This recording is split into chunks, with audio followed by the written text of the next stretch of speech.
Oh, okay, cool. Oh, hey. Yeah. Oh, yeah, the ZBrush Summit's still happening, guys. Come on down. Hey, here we go. Sorry. It's easy to get distracted here inside the Noman green screen hangar, especially the Noman store. Take a look at the wares if you get a camera up on that one. Hello again, people at home and around the world. Louie Tucci here live on day 3 of the ZBrush Summit. I am sitting here in the usual space, in the usual place, but with some new faces. I have Patrick Anderson, Pierre Oliver Levesque, and Vince Rizzi. That's Italian. Like Tucci, just Rizzi. See how different that is? So these are the gentlemen who have just come fresh off the stage here inside the Noman screen hangar from EA Motive out of de Montréal, right? And Battlefront 2 is on its way. I want to say very openly that my life could fall apart. So I have to minimize my playing and behave myself, okay? So I may have to be sick from life for a moment. The studio is located in Montreal. Motive is certainly situated in a historically significant location, a glorious city, no complaints, right? Yep, we've got a great games industry out there, a lot of studios. It's awesome. The fabric is well established. You also, speaking of fabric, it's safe to say Jade Raymond is a woman with a great vision and an eye for talent. She was at the Toronto Ubisoft studio for some years there, I believe. Was instrumental in helping to build that team out and is now back in Montreal being a mover and a shaker as she always has been. So if you're watching, I'm a big fan. Okay, let's get it going here. Safe to say, je me souviens, yeah, at this point, I will remember, right? You like how I knew that, right? Historically significant. You want to translate for the people at home? I remember. Yeah, we'll remember. What is the significance of je me souviens? If you ever visit Quebec, there's on the license plate, it says je me souviens. But there's two significations. Like there's an old one who's like for people who went to war. Mm-hmm. I will remember. Yeah, I will remember. And now the signification, I don't remember the exact phrase, but it's I am remembering my culture. And there's two other things. There's a cultural remembrance that is occurring in Quebec, which has to do with the Anglo and French distinction, the history of the country, which I think has always been fascinating for me. Having been of Italian origin, those two things mean very little to me, to be completely honest with you, but it's interesting to watch. I think the culture in Montreal is pretty strong. Like Yes. There's a lot of art gallery, and they try to maintain. Yeah, definitely a cultural hub. Yeah. Definitely a cultural hub. So let's start off with Patrick Anderson. That's a Scottish person, right? Scottish. He's Scottish. You studied at NCCA in Bournemouth. Bournemouth. But of course, Bournemouth then, right? He studied at Bournemouth in England. Yes, that's correct. In yes, the in the UK? south. The UK. I'm actually originally from Nottingham. Yeah. Have you met Tom Isaacson? Yeah. I actually spoke to him at the party last night. evening. Yeah. I read his profile and I was like, oh yeah, I got to speak to that guy. Yeah. So I think I got a little bit excited last night. Maybe I was excited for the two of you. I said, I hope these people know each other. This is going to be great, right? Yeah. I got kind of. I was running around, kind of interrupting a lot of people in their conversations, etc. But I had a really good chat to him. Like we were talking about, like we both really got a lot out of that course. It was really interesting. It was really excellent. Yeah, it was amazing. I can tell. Yeah, I mean, it's interesting. Well, the reason I ended up on that course, actually, I was like, coming out of school, kind of like I knew that I was interested in working in games from the onset, but I had no idea like what kind of courses were out there. I actually emailed someone at a studio called, which is closed down now, called Lionhead. Made like black and white and some really good games. So I actually reached out to someone there who was rarely kind of super helpful, gave me all these like ideas of good courses and stuff like that. And it was because you pay, with university, especially nowadays. I mean, I was lucky enough that it was a lot cheaper when I went to university. But Amen. It's a big investment for people. You're going to perhaps be saddled with some debt, so you need to know that you're going to get some good return on investment, they call that. Yeah, ROI, return on investment. I just recently finished my master's degree at the University of Southern California, and I can assure you I'm certainly hoping for the return on investment. Also, this this experience, you're originally from Nottingham. That's correct. Yeah. So what's life like in Nottingham? Sounds like a very mythical place. Nottingham. Of Robin Hood fame, of course. Yeah, I was going to say that, right? That's normally how I start out when I speak to people. I'm like, hey, I'm from Nottingham. It's in the middle of the UK. People are like, the forest. Yeah, Right? It's and the I'm name of like, the team as well. yeah, Football. and it's like, Big John. or sometimes I might be like, hey, I'm from Nottingham, and it's like, oh yeah, Notting Hill, I know the movie. I'm like, yep, yeah, it's Notting Hill. Yeah, that's the one. But yeah, it's a great place. I do love Nottingham.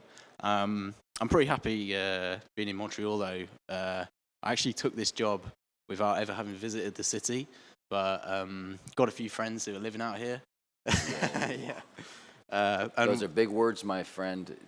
To move to Montreal, I want to frame this for the people. You guys can vouch for me because you know where this is heading. If you've never visited Montreal, the time not to visit Montreal is during January and February. I once played a music festival there. Maybe even before that, from November through to May, perhaps. It's probably best to say that. Yeah, they're nodding yes, they're in agreement. Yeah, maybe November through May. I was trying to be sweet, right? I didn't want to throw anybody under the bus. But it is extremely cold. Do you find it cold? yeah, I mean, I think for your first year, for me, it was a big novelty. I'd never experienced temperatures like that, like Sure. minus 20 for the first time. You speak to people who were born in the city or live here a long time, they've got a little bit of a different attitude about it. Like, I'll bet. but you definitely get your 4 seasons. Let's put it that way. Pas français? No. No. Un petit peu. You mean No. we're helping them out, right? Oh, geez, we'll come back to you in a minute here. Hang on a second. I want to talk to Pierre Olivier Levesque. I Yep. said it correctly? Levesque. Levesque, pardon. Recently, a 3D Total Excellence Award. Sorry. Notice the 3D Total Excellence Award. Yeah. Yeah, Thank you. well done. Thank you. Yeah, it's a great Yeah. piece. Football, NFL. Do you watch football at all?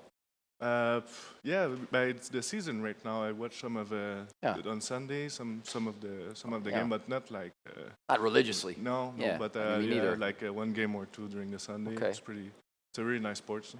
Sweet. Your credits include film work on Underworld Awakening. Yeah, that was Riddick. my first experience in VFX. Yeah, it was It was a Moco studio. I was coming from more multimedia, and then it was like 2 years after school.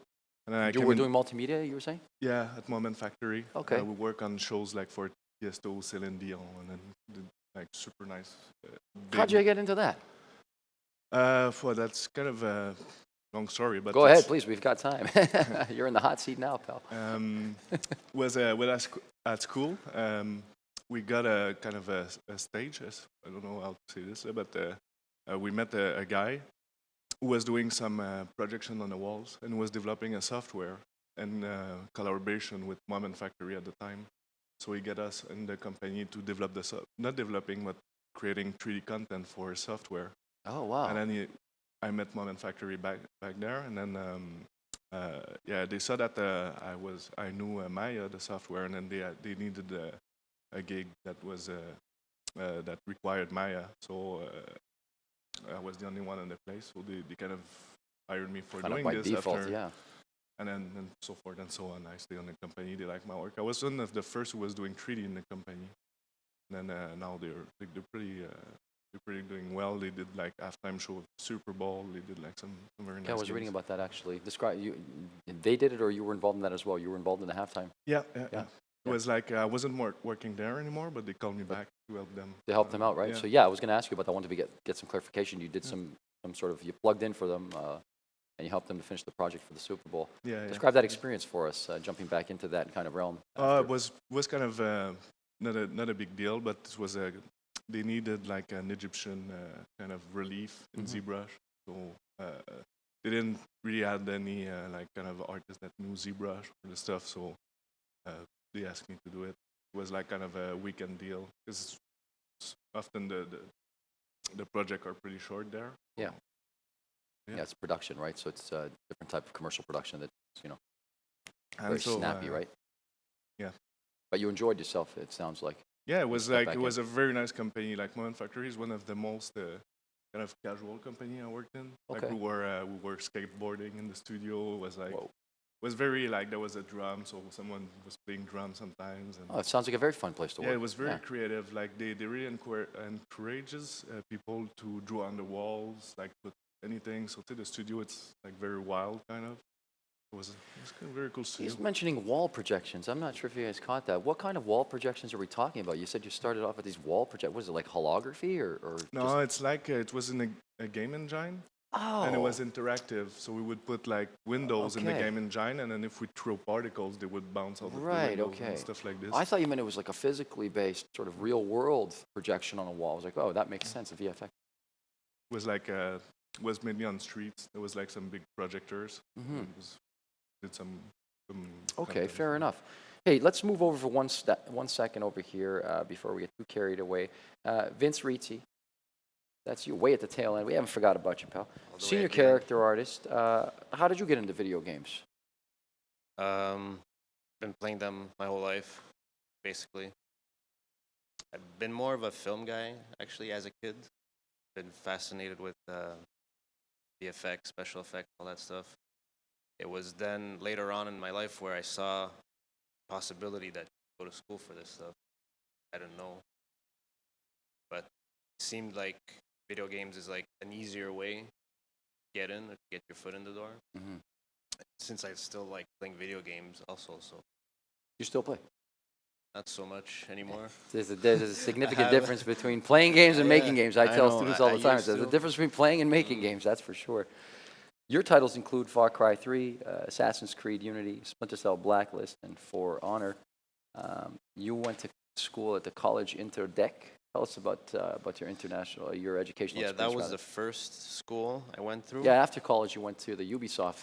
I Then know this after about that, you. I went yeah. to Ubisoft campus. That's what I really want to know about. Tell the folks at home about this. Yeah. Most people probably don't even know this, but Ubisoft has its own sort of university experience. Had because Yeah. unfortunately they closed down. Yeah, well, what was it But like for you? yeah, they recruit from internally. People who actually work on productions at Ubisoft.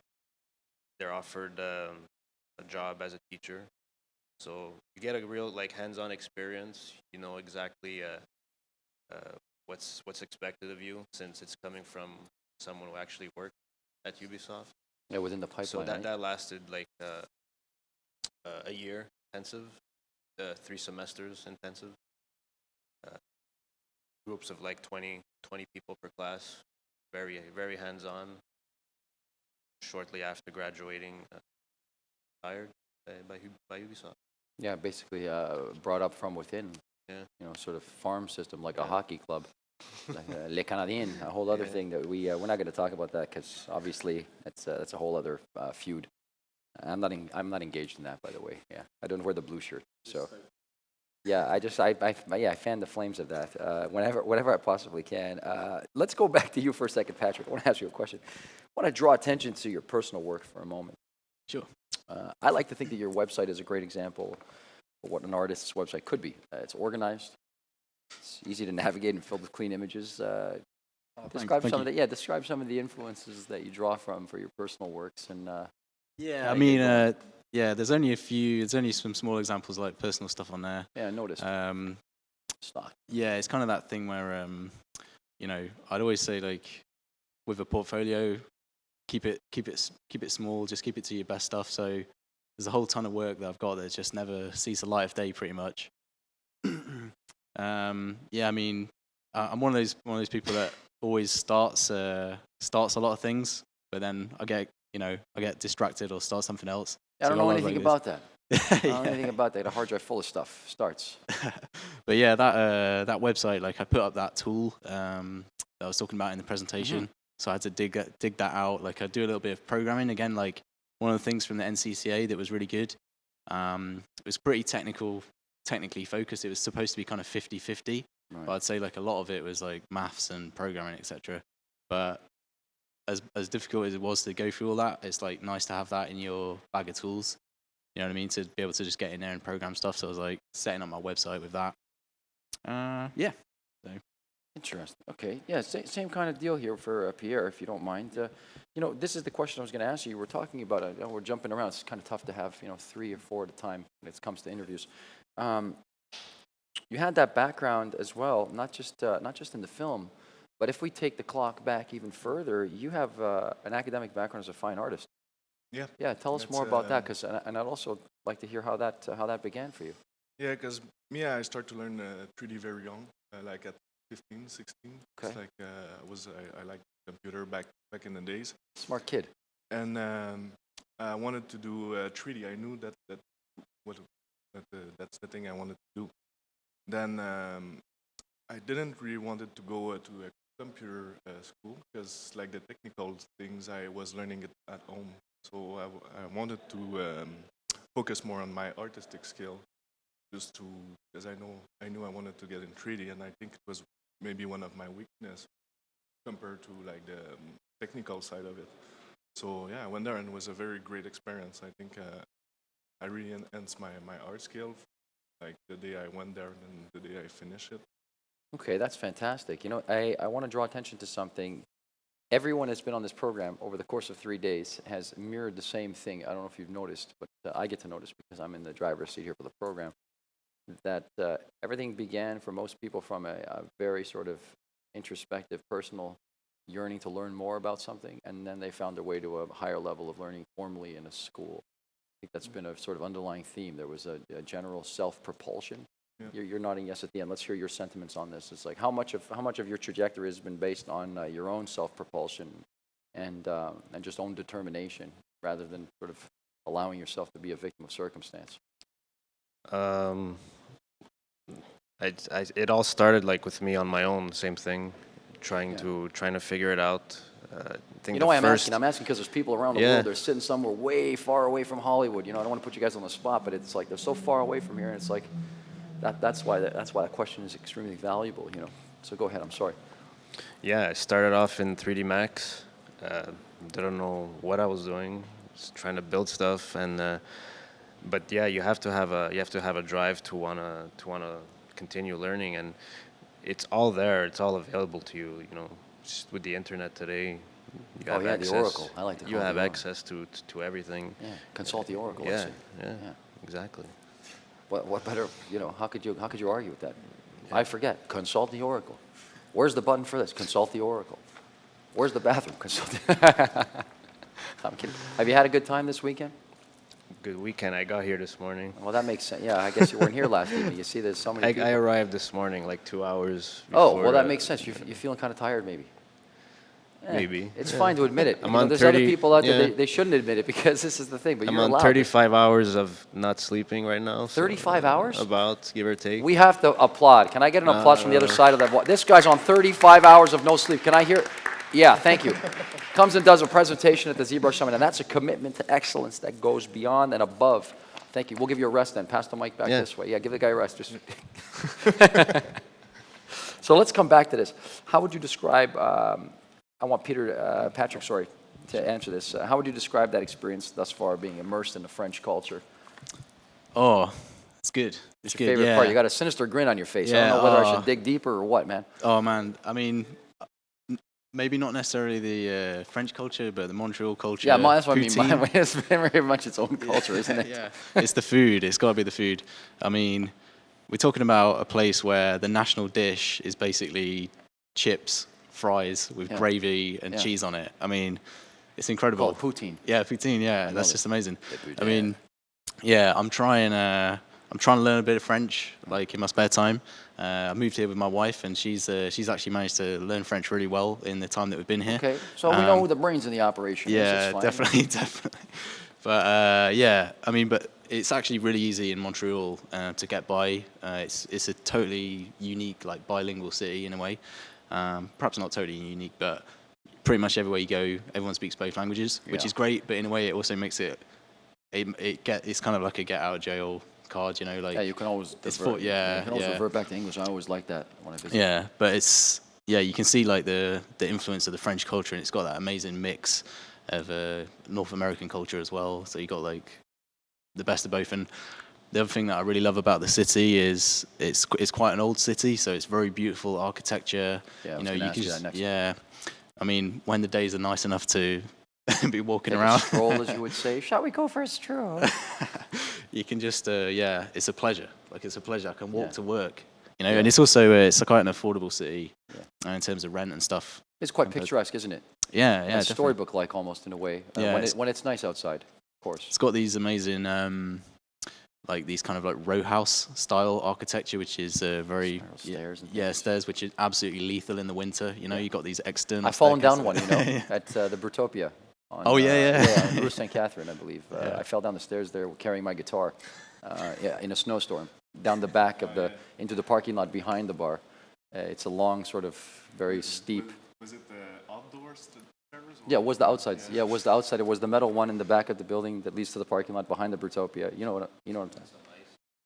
Yeah, there was some ice. It was like the metal steps, and I was carrying my guitar, and the show was over. And Brutopia is funny because there's like an opening on top of the stage where you play, and people are watching from above and below. So if you misbehave or do something that they don't like, they can just pour the beer on you. I was always fearful of that. I thought, oh God. But yeah, I've fallen down those stairs before. Yeah, it's in I like held the Opal. guitar up so nothing happened to it. This is It's important. pretty famous Montreal for those slippery stairs Yeah, outside. yeah. I learned the hard way, of course. Slippery everything some days when you Yeah. get that frozen rain. Well, slippery behavior too. If you get too deep into the night, there's a place called Tokyo Lounge. I don't know if it's still open, but I had nothing but good times there. I was also going to say, speaking of Montreal, it's most people might not know this. It's one of the oldest cities in North America. Did you know that? Yeah. Because it came from the fleuve. Yeah, it was. It's a fleuve. Say it in French. That's fine. Yeah, It was a major port. Yeah. Yeah. Yeah, it's like right there, and it was one of the oldest places on the planet when it comes to North American culture, at least. Okay, so let's continue on here. Back to Pierre. What steps and how did you decide to get into games after all of that fine art stuff? What steps did you take to move away from it? Yeah, but like I said, I started at the Modern Factory in multimedia. Then I went into VFX When I started in VFX, I started more as a generalist. Then I saw what the character artists were doing inside the shop, and I was like, oh, okay, this is what I want to do. So you were Then- inspired by the work of other departments, yeah. and then you realized, well, this is that's what I he's wanna- pointing his finger, point the finger right at the camera, point it right at them. That's what I want to do. But yeah, and then the character artists at Moko bring me in this team, so you teach me a little bit at the beginning. Then I got hired by Micros, where I was doing more. Was The Little Prince, like a cartoon movie. Mm-hmm. And then I find that in the game, it's like where you have you have a lot more character to do. Like say if you work on a project for 2 years, you might have 2 years of character work, which is a bit different in movies. It depends where you work in VFX, but it can be different. So, and I think the quality of the iRes mesh is like kind of pretty similar. So, yeah. So it's like video games. It's always something that I was passionate about. So There's a lot of overlap now more than ever as well, technologically speaking. yeah, So exactly. you're probably someone who can speak more to that as well. yeah, it's like basically the same workflow. It's just like the baking. And for us, we're fortunate enough to have all the technology part done by outsourcer. So You're using all the printer, low yeah. res and all the UVs was done. So we just did basically the high res and then the texture. So Yeah, and then you also have that pipeline that, again, you have your own sort of proprietary tools that you're using inside the studio, which, Yeah. I don't want to get too much into that for obvious reasons, but I think that's definitely something worth mentioning. What else have you got planned for the weekend? When are you leaving? When you fly out? we're taking one more day. Yeah. And, What will you do with your day in Los Angeles? I'm always curious. buy food. Did you say buy food? Not buy food, just food. But yeah, like the food here is awesome. Oh, he's going to eat, is what he said. Okay, that's to fantastic. find best the I like good that. restaurants. Okay, the 5 best restaurants. Well, I can recommend a couple. One is a place. Well, we can't do this. This is a sales pitch. Okay, no, there's a nice Italian space downtown. It's 6th and Spring. It's called Tironi. Okay. It's really great Italian pasta. Awesome. Yeah, we can talk about it. It's worth that. I'd like to say that they're going to announce the winners for the old sculpt off. Oh, So stick around, and that goes for everybody at home and around the world. yeah, I can't well, wait. it's going to be it's going to be a final conclusion. I'm curious. Do you think I want to get your opinions? I've been asking everybody as much as possible. Do you think Tedeschi can three-peat? Sorry? Tedeschi, do you think he's going to three-peat? Oh, that's a good question. It's a really good question, right? Because he's a two-time champion. This is I a think big deal. I think he has good chance. Like Yeah. he's very fast, doing very awesome work. So I think like so as with well. the previous year, what he did was pretty outstanding. So What about you, I think- Ritzy, on the end? I think it's very possible. I just want to know what he's going to do with a third 3D The printer. third 3D printer, he's gonna probably start offering a service for as a bureau. Actually, I'm Yeah, just kidding. like some mass production in his Yeah, basement. some or kind of mass something. production of his basement is already turning out. It's creepy like pharaoh type skull heads. I don't know if you saw those upstairs in the office. They're really cool. What do you think, Patrick? Yeah, I mean, I like the way you've done it this year, like keeping it as an anonymous. Yeah, setup. of course, I mean, right. I think you know, people might be able to recognize some styles and stuff in there, but it's yeah. I think like what I've seen, like the creativity and the ideas that people have, how they've interpreted the briefs, are really cool. So Yeah. everyone's a winner. Yeah, and I think that's something very important to mention. Again, there's been you guys alluded to this idea of sharing information as well. It's been a common theme here. People are talking about. Last night it was mentioned by the honorary guest, Sir Richard Taylor. You know, it's really great to hear that this is continuing to be the sort of culture that people share ideas. And you mentioned somebody helping you, step into a role as a character artist. Yeah. And I think, if you can continue to wax poetic on that one, because there's no shortage of good vibes about that. It's Share, kind of share, the share. it's kind of the first experience I got with my leads. They were very like inclusive. Like my first lead at Moko was like, but yeah, I didn't do any character art before, and he was like, yeah, why? He was asking the bosses like, why don't you bring him in the character team? So they were very inclusive, and that kind of make a big step forward for my career. So, Yeah. and I'm trying to have this mentality for eventually. I think that's fantastic. I think it's, again, it extends exactly what we've been talking about here, is that if you're working hard in the background as an individual to try to take yourself further and outside of the comfort zone, that opportunities will present themselves. And also, I find that I've learned a lot from others on the internet and stuff. So Oh, yeah, absolutely. I kind of feel not obliged, but I have a conscience to Yeah. share my A stuff. responsibility. Yeah. Yeah, that's how I feel about the ZBrush thing. I feel it's my responsibility to spread the magic of ZBrush to as many people as I possibly can, in as many places as I possibly can. And here we are, we're broadcasting around the world, like we said, hundreds of countries at this point, several 100,000 viewers plus around the globe. What are your fondest memories thus far from the weekend? Thank you so much for being here as well. What are some of your fondest memories? Something that sticks out for you? Anybody, take the mic, yeah. Something, a fond memory that sticks out. Sure. Yeah. I mean, What was one of the big highlights? it's a pretty unique experience being here in person. But look around. I mean, we Yeah. started this episode with our backs to the cameras, scouring through some of the resources here inside the Noman store. Yeah, right? it's true. This is actually possibly one of my main highlights. Actually, like I always see it in the background of these shots, Right. and I'm like, oh, look at all those art supplies. I love, like, you know what I mean? Yeah, and Kinda that's dig not out even stuff. scripted. He walked in Yeah. and he says, "Oh, this is what it is back here." Okay, cool. But yeah, I mean, I don't really know of any other software company that understands its users and its fans like in the same way. Do you know what I mean? And you can really feel that when you come to the summit, the passion, like that shared passion. It's like you need to, be out in a crowd of people, and you can just, you can rock up and just start talking about stuff and see that. And yeah, and it's great to come and share whatever we can. You know what I mean? We wanted to try and do something with our presentation. Talk about who we are, but also try and give anything that's anything that's useful to the other people who are working there. And that taking and sharing of information is like a really cool thing. It makes it raises your own profile and makes it stronger from doing that. Yeah, absolutely. And also it's great to I've picked up so many tips along the way. It's like you're watching a presentation and it's just entertaining and like hearing about how different people work, watching presentations from totally different industries and how they take those same tools and have a totally different focus. That's and incredible. And motives, you know what I mean, of what they want to do with it. And and I've had to try and like keep a note of all these little things. I was like, you just see someone do something on the screen, you're like, what? Like, how do you do that? And kind of, Yeah.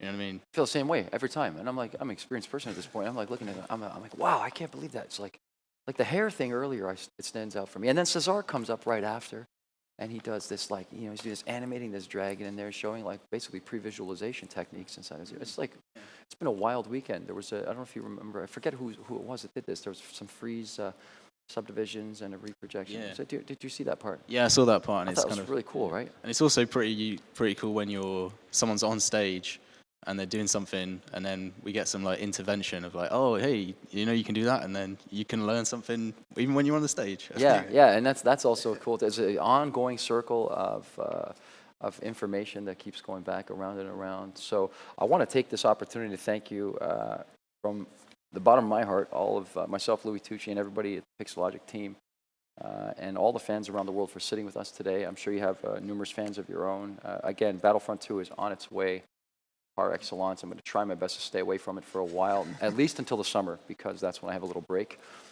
Patrick Anderson, a pleasure to meet you. Thank you very much. It's been an absolute Thanks for joy. Pierre-Olivier Levesque. Thank you so much. Levesque, Yep. that's correct. And last but not least, Vince, a.k.a. Jet-Lagged Rizzi, right? Jet-Lagged Rizzi, 35 hours in the making. It's winding down time. We are fast approaching, as the ponies are, all the jacks are in the boxes and the ponies are out to play. We're making it down to the finish line. We got one more presentation and then one more interview here inside the ZBrush Summit 2017. And after that, the big one, the announcement, right? The Sculpt Off champions will be announced here live on the floor. You're watching at home, go ahead and keep tapping those keyboards. There's 3 special guest judges. I saw them come in. Brazilian bad boy himself, Raf Grassetti, is on the premises. He is here live in the flesh. We have Brian Wade upstairs also as a special guest. And last but not least, friend, colleague, and all-around nice guy, Neville Page, the one and only Neville Page. They are here. Yeah, they're like, bah! So this is happening now in behind the scenes. I want to say, again, thank you. Stay tuned. There's more action after this. We take the action back now to the main stage with, I believe it's Solomon Blair.